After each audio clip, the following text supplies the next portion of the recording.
Hi, and welcome to the first episode of I Left My Podcast in San Francisco, brought to you by SFGovTV. Now, it's a show where we take you behind the scenes with the people shaping our city, leaders and representatives across every department. Now, we're coming to you from the basement of City Hall, and today we're joined by our City Administrator, Carmen Chu. We talk about her responsibilities, overseeing 25 plus departments and divisions, how she got inspired to go into public service, and her love for the diverse food in the city. I'm your host, Franco Finn. Let's get to the heart of what makes San Francisco.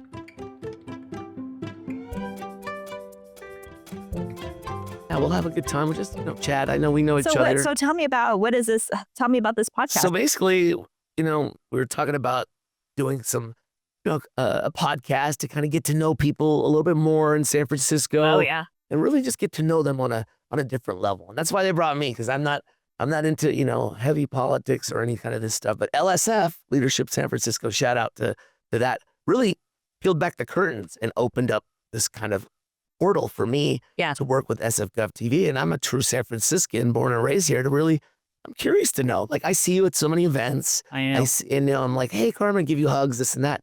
Now I get to sit down with you here in the basement of your home, I would say, here, right at City Hall. And so we said, let's do a podcast, because now it's a little more longer format, casual. We could have some fun and just learn about you. And so that's what I wanted to really start off with. I hear you're the fire horse, first off. I am. Or you're the horse? I'm a year of the horse. Okay, what's the difference? I'm curious. There's fire and... There's like fire, there's like wood, there's earth. Okay.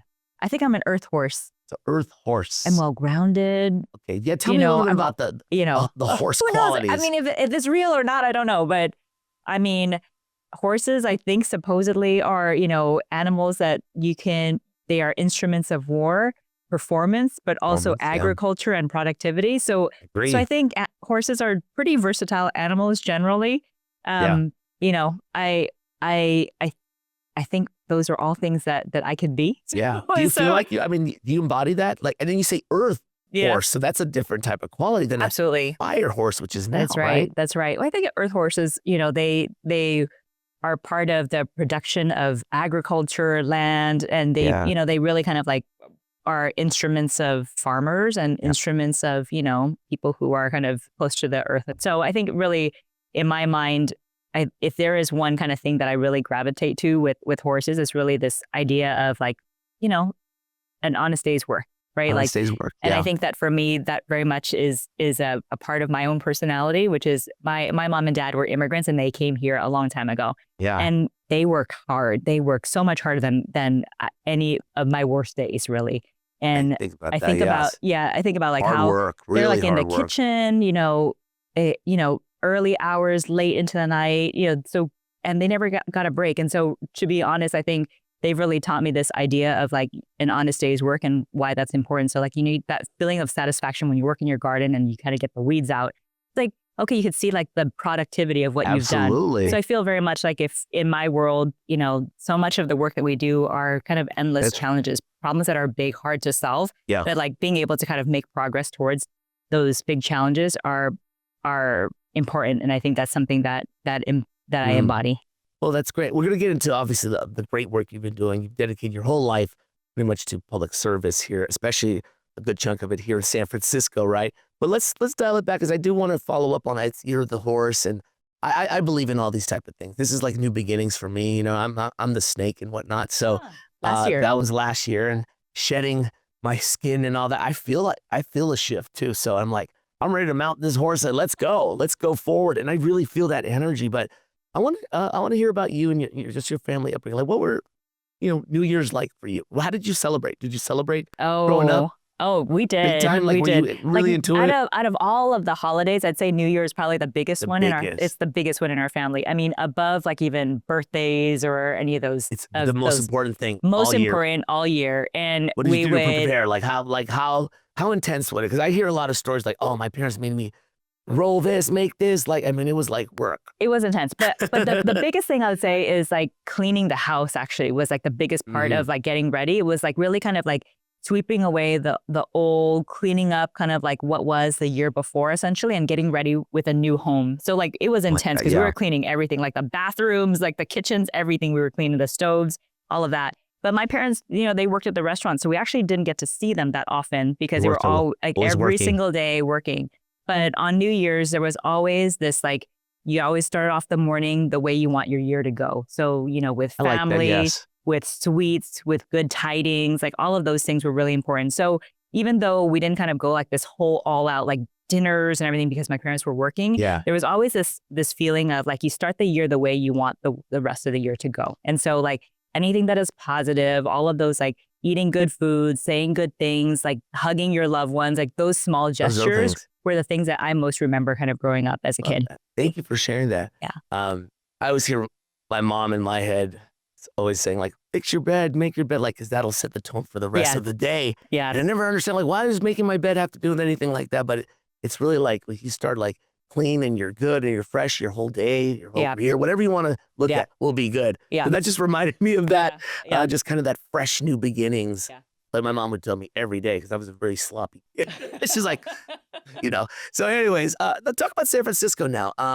What do you, remember most? Like, let's say your first visit to San Francisco. What were the things that were so cool to you? And then I also want to know, like, that favorite neighborhood too. We'll fast forward to that. But like, what was just the first initial like thoughts of San Francisco when you first said, "Oh my gosh, this is the city here, San Francisco"?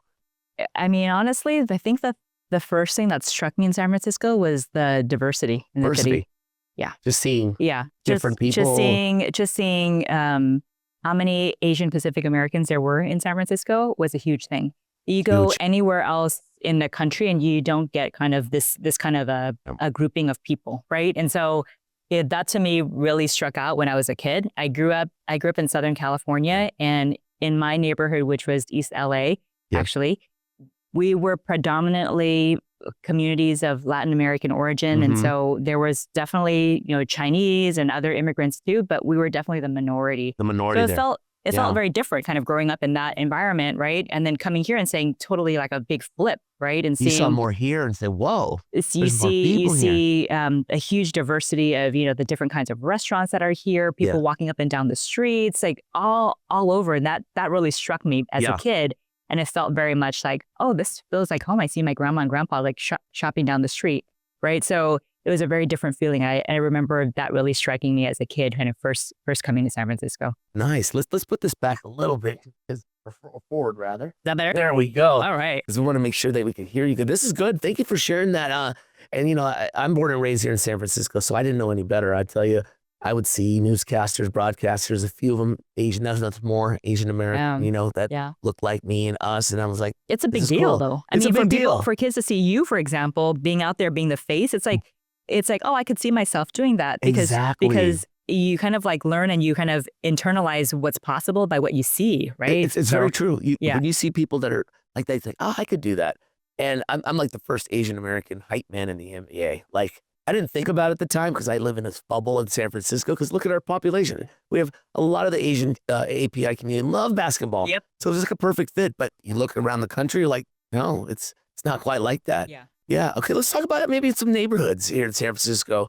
Any neighborhoods, districts, anything that reflects kind of your favorite? Is there any? I mean, this city is really amazing. Like if you go anywhere else, you don't really see this this uniqueness when you go from neighborhood to neighborhood, right? And so like when visitors go to different places, they go to those like touristy places and it's the same stores, it's the same chain stores, the same restaurants. But you come to San Francisco and you pop into different neighborhoods and you get a feeling for a totally different place, right? And it's like infused by the local businesses that are there, the neighborhood people who go there and like shop there or eat or have like a cup of coffee on the corner store. So like it's really a very different feeling, right? And I live out in the Sunset District, and I love the Sunset, and I love it. And we're close to the Parkside too, Sunset Parkside, and I love it out there, right? There's so much. It's like people say it's a fog band, but I love that feeling. It's like this cool thing. So when you go garden or you're gonna take a walk, like it feels like refreshing. The breeze feels good, so right? Good. Natural air conditioning. Yeah, you step outside and you look out into the horizon and you see like the ocean. Yes, right? Like it's really like beautiful, right? Yes, and so personally, I love that it's so walkable. You go up the street and you find a bite to eat. There's a park nearby and it's just easy. Yeah. So I I think that's probably why I chose the neighborhood that I did, but I love the Sunset. This is the tough question though. Richmond District or Sunset District foods? There's no such comparison, man, Franco. There's always that we have better food. No, we have better food. I'm like, they're both pretty good. I tell you, I mean, I don't think you can compare because like, if you want to get like the best crab, like garlic noodle. I mean, my favorite is PPQ on Geary. Yeah. So good, right? So that's my personal favorite. But I like Dan Long and the Outer Sunset. They're good too. Yeah. I mean, that's a different type, but PPQ is there. Totally. And then if you go to if you want like a sandwich, there's a ton of good sandwich places. But I love the sub shop in West Portal, like the hot pastrami sandwich. Crunch, toasted. Like the bread to meat ratio is just right. Perfection. Yep. It's not like too much bread. So it really is good. Yes. Yeah. Yes. I mean, we're lucky. We're lucky to have that. Yeah. I always ask that because it's like, I don't know. I like both. Have them all. Have them all. We'll get into some more food stuff too, because I know you love foods out here, and I love food myself too. But let's dive into your work as you're a public servant. Servant to the city for so many years. You've had multiple roles. Of course, you are city administrator, and congratulations, you're now in your second term doing this job. Talked about just how you got here. I know you came from SoCal and you ended up here. You went to school at Berkeley. And so is that where, you pretty much, started San Francisco in the Bay Area? Like you never looked back? Like maybe dial it back a little bit. Did you ever have a passion for this type of work when you were growing up? Did it cross your mind? This is something that you wanted to do? Well, I think my first interaction, even thinking about this idea of policy and what government does, was actually when I was in middle school.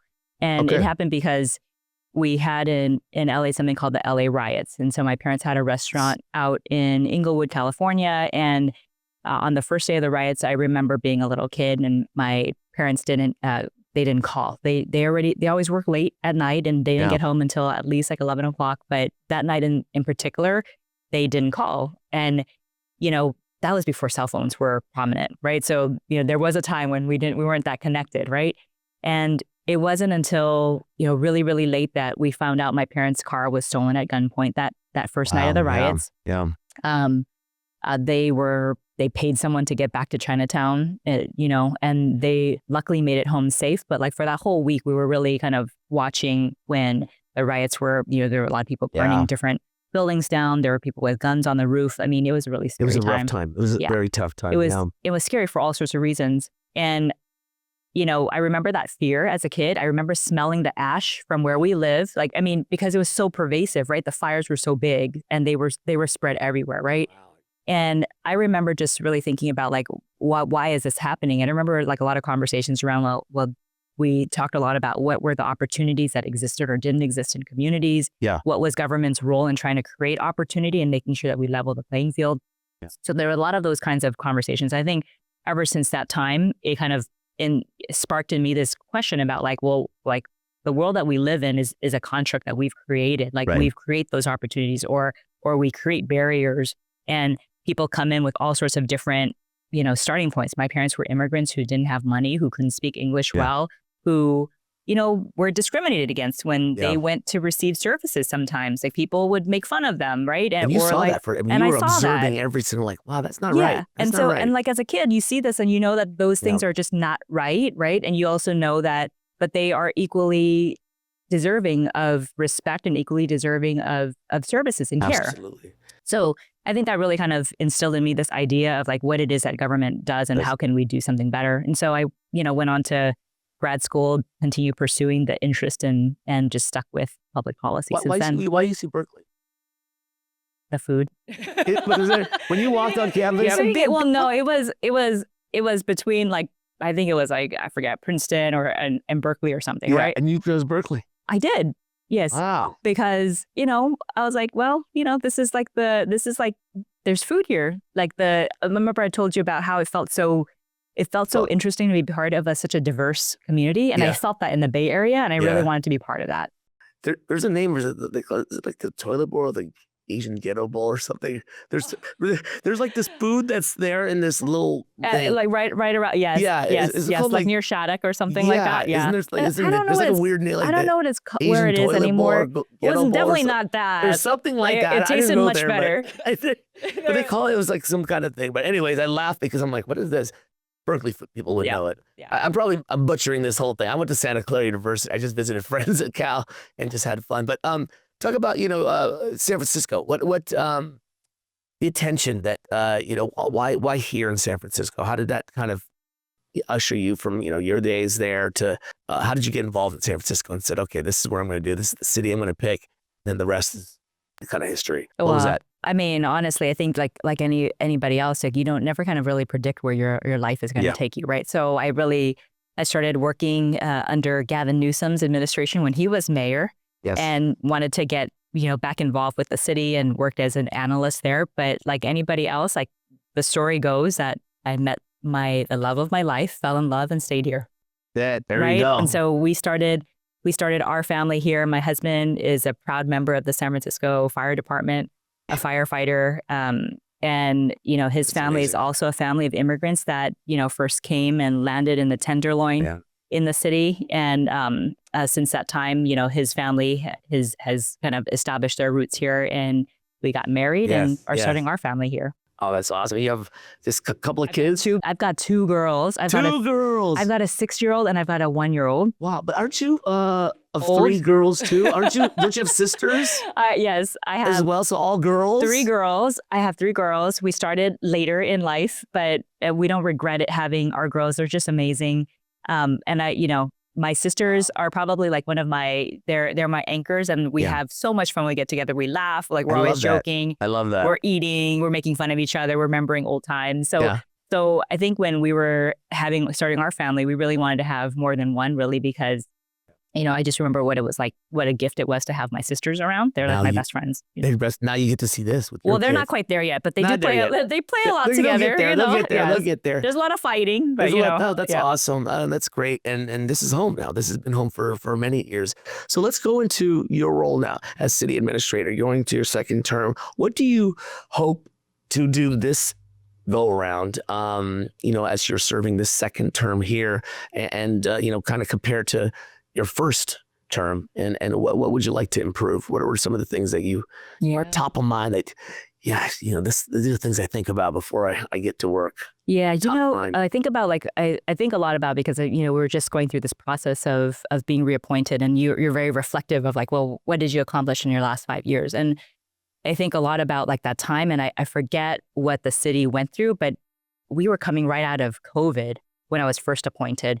So actually it was like 2021. So remember 2020 was when we actually had the shutdown in the city. So we're right at the beginning, kind of right when vaccines were being made available, testing was available. So it was still a time in the beginning when I served as city administrator where the focus was about how do we come out of the pandemic? How do we bring our city's operations back to in person? How do we kind of move people away from what that was and into something new? And so I remember my first few years, the big concentration there was really about like, how do we put the safety standards in buildings across the city? How do we make sure that we have personal protective equipment, the right kind of direction for our employees to bring folks back? So the role that I played at that point was very different from kind of where we're pivoting now to, right? I was going to say. And so even during like the first few years there was a lot of even just catch up. We had so much that the city put on pause during the pandemic to respond to it that we fell behind. We fell behind on hiring. We fell behind on all of the contract work that we had to do. So we had this huge body of work to just get back to normal where we were at the beginning of my term. And then we really started to pivot, I think, in our years to try to really deal with some of the issues that we had coming out of it. We had a lot of ethics issues in the city, as you know, right around that time as well. And so for the city, we were coming out of both the trauma and shock of a pandemic that no one anticipated, in addition to some other things, right? And so it was really about kind of stabilizing our organization, trying to get us back moving.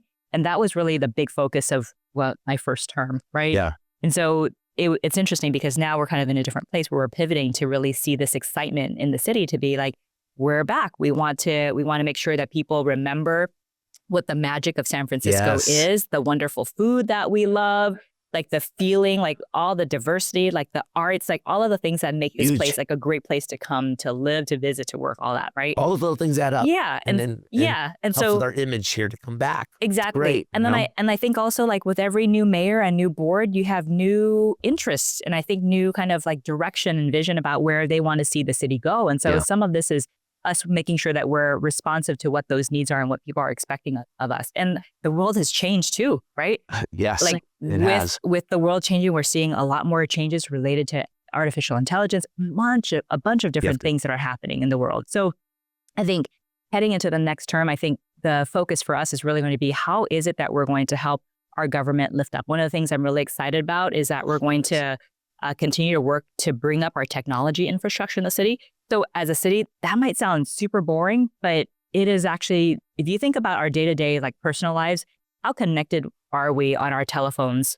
We expect to be able to accomplish things, to register for things, to find out information easily on our phones. We're always on the go. We're trying to get information quickly, right? And so as a government, we need to be responsive to what some of these new needs are.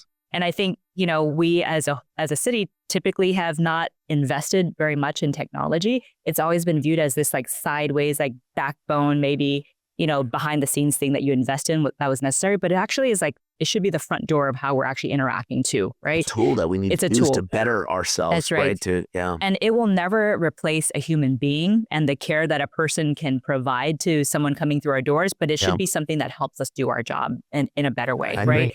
So I'm really excited about the future in terms of how we're going to help move the city more together and in alignment on technology. I think that's going to be really important for how we actually build the foundation to just really like jump. So there's that piece of it. I think the other piece that's really exciting is really trying to bring back our tourism business. And one of the functions that sit underneath this is the Moscone Convention Center. Yes. And, before 2019, we were really on an upswing on tourism, right? Like it was really hard to book our convention. People they wanted to be in the city. It was fully at capacity. I mean, it was a different time. And it was worth over $10 billion in economic benefit for the city. Lots. And in addition to technology, tourism is one of the major sectors that helps to fuel our small businesses, the cafes, the entertainment venues where people go when they come to visit the city. So it's really important that we don't lose focus in that space also, right? Yeah. And so I'm really excited to continue to bring that focus onto our Moscone Center and really attract as many conventions as we can back into the city and help people, get what they need out of the city as much as possible. Oh, that's huge. I'd love to see that back. I remember our streets so full of all these conferences and events. It's going to get there slowly but surely. But let's talk about for those who don't know what a city administrator does. And I know a little bit, but now, of course, researching about you, I mean, there's a lot. There's 25 plus divisions, over 1,000 plus employees. Yes. You are a huge part of, and you and your team and divisions to help the city run, just to keep going. I mean, operating the city. Break it down for folks in a simple way. Like, how do you see your job? Like, a city administrator is in simple terms, it's just pretty much your operating.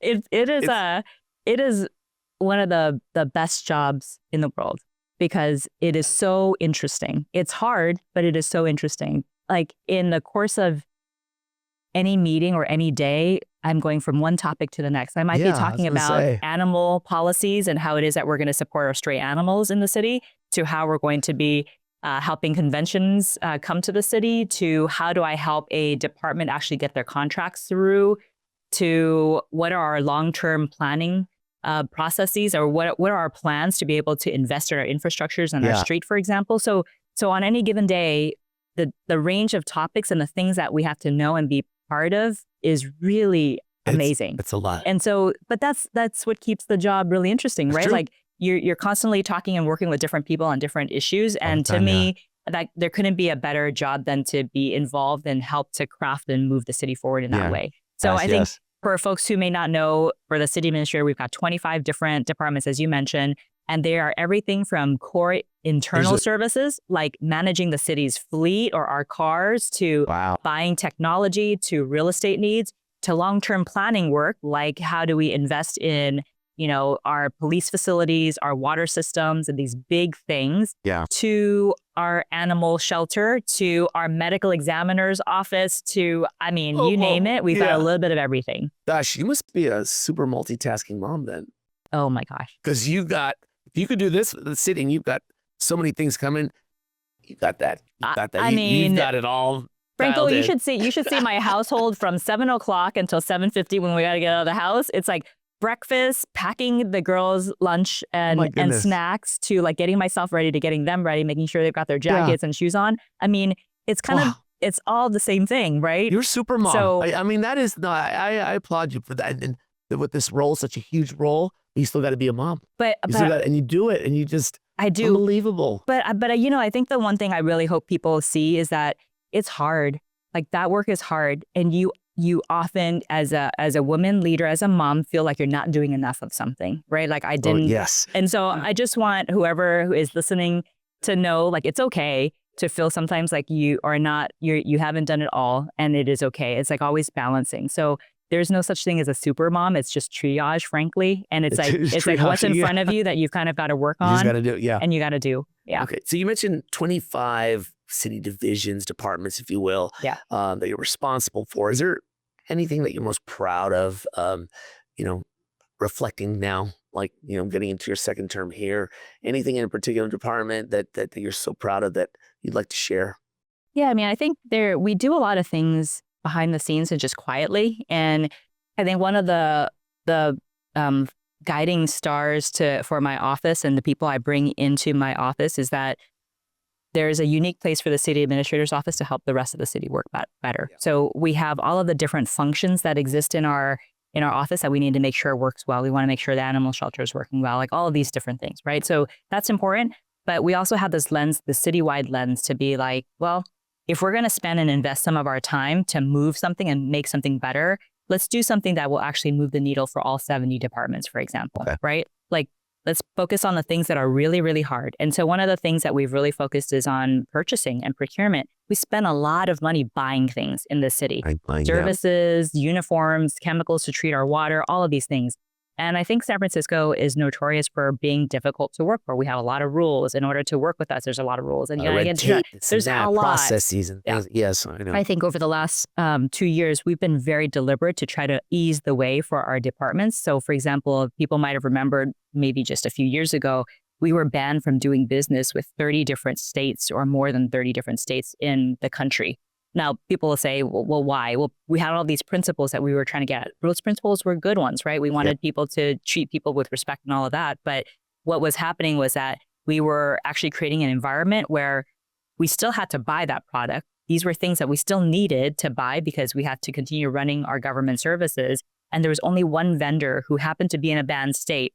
So what we created was then a third party who would just charge us more for the same thing, because they were in another state that we could do business with. So it was really creating an environment where the goals of what we're trying to get at wasn't being accomplished, but instead we were just paying more to have someone else buy it for us in the in-between.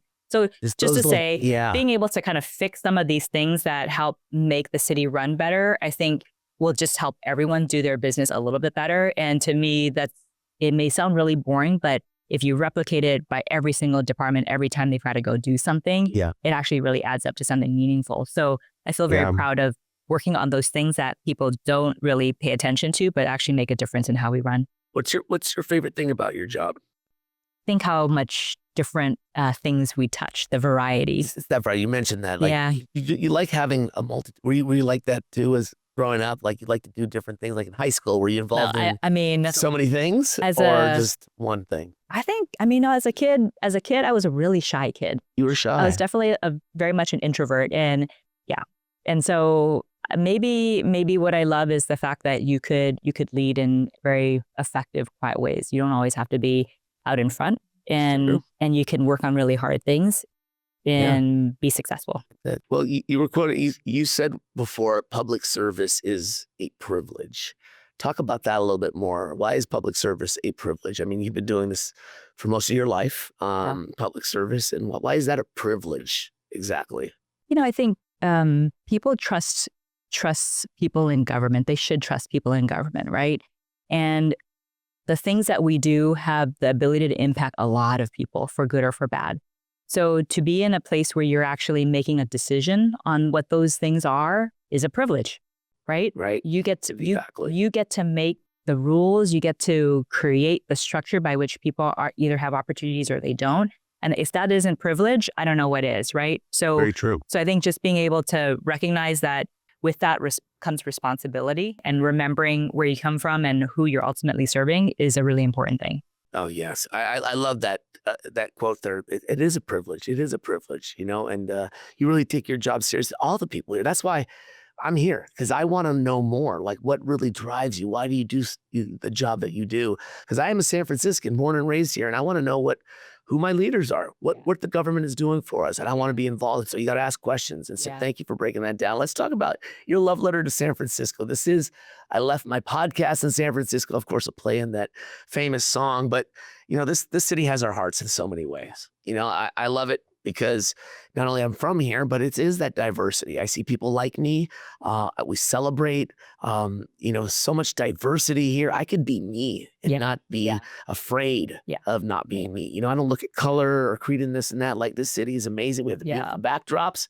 I'm going to share this too, because I'm going to throw in a film question. I'm on the film commission because I love San Francisco. I mean, I look at the backdrop. I was so cool. I thought I was the coolest kid when visitors would come, you know, from LA, Philippines, and whatnot, and say, "Well, your city is like where The Rock was filmed." I said, "Yeah, that's right. This is Doubtfire." Yeah, I mean, right. that's my letter to the city. Is like, we have the most beautiful backdrops, the Golden Gate Bridge, Alcatraz. I mean, you can't buy this postcard anywhere. This is the most natural it can be.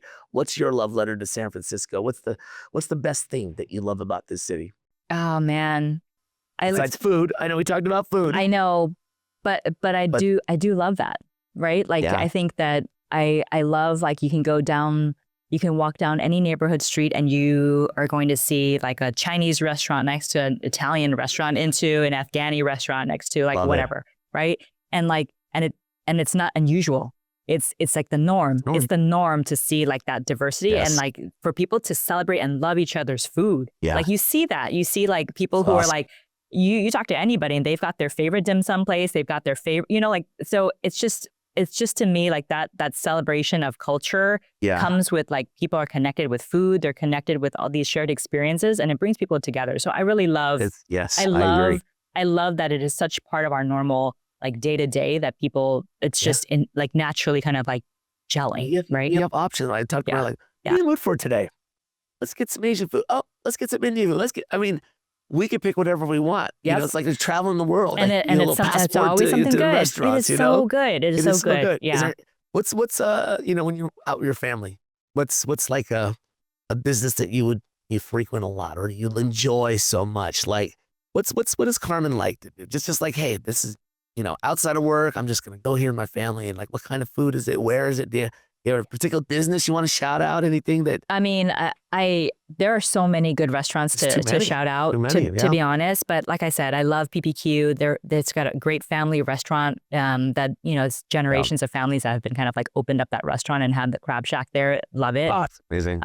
You know, personally, we go down Irving Street quite a lot. We just go to the supermarket. So, you know, on a normal weekend, what we're doing is that we're doing what everybody else does. We're going shopping for food, taking my mom out to go get food. They're buying like their dim sum, they're buying their buns, whatever they want, or fresh fish, you know, down the way. Like, so my favorite thing to do is just to go on a weekend with my parents and with the girls, and we just go out. We bring food home, because when you've got a 1-year-old and a 6, you're not eating at the restaurant that much, right? Yeah. But we're buying food home and we're eating at home, and then we go out to our backyard, our little postage stamp of a backyard, but it's like the best, right? The best. Yeah. What about entertainment and musical theater, music? Is there anything like that? I know we talked about food. Yeah. How about on the arts side, or anything that you would particularly like to do?